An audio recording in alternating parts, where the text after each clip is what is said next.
السلام عليكم، كنتمنى تكونوا بخير وعلى خير واحوالكم طيبه باذن الله. اليوم ان شاء الله غنوجد معكم كاليط الطريقه ديالي كيجي زوين وكيعطيكم حتى 27 حبه في عجينه واحده. غادي ناخذوا واحد البول، غنديروا فيه جوج ديال البيضات، كاس لارب نتاع السكر، كاس ديال الزيت، غنديروا نص كاس ديال الحليب، نديروا جوج معالق نتاع العسل ولا الكونفيتور الخاص بالحلويات، ديروا واحد الساشي ديال الفاني، وغنحكوا قشور ليمونه ولا قشور حامضه، تقدروا تزيدوا ساشي تاني نتاع الفاني. نديروا قبيصه ديال الملحه وغنخلط العناصر كامله حتى ما كيبقاش الزيت معزول على الخليط، يولي واحد الخليط عندنا عاقد ومتجانس وسنيده كتذوب. خدمت انايا غير بيدي، تقدروا تخدموا بالفوي اللي عجبكم. هاد المرحله هذه مهمه، خاص السكر يذوب. من بعد عاد غادي تجي المرحله ديال الدقيق.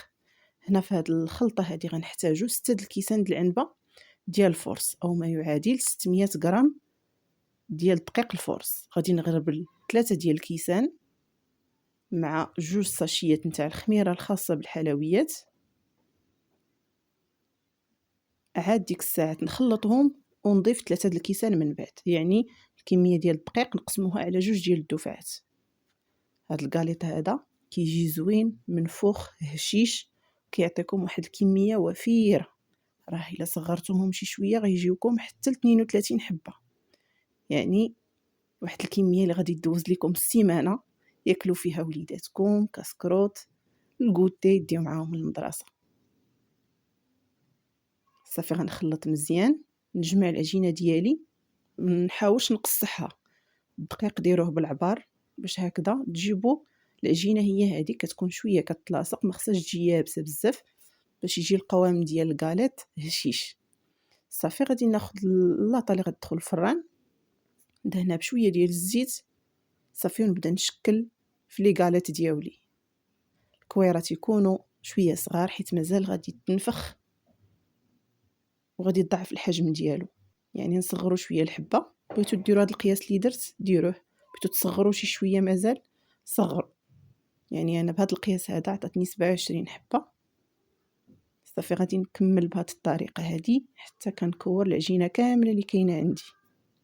في هذا الوقيته راني مسخنه الفران، غادي نطيب في الفران ديال الغاز طياب يكون عادي بحال كنطيبوا الحلوى.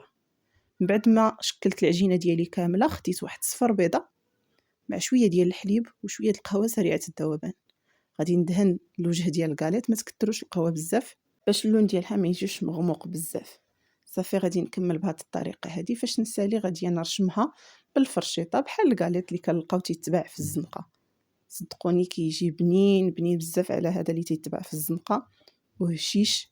صافي كندخلوها كتحمر من التحت ومن بعد عاوتاني كنحمروه من الفوق، كتجيب هذا الشكل هذا غزال كاليط ريحته عاطيه.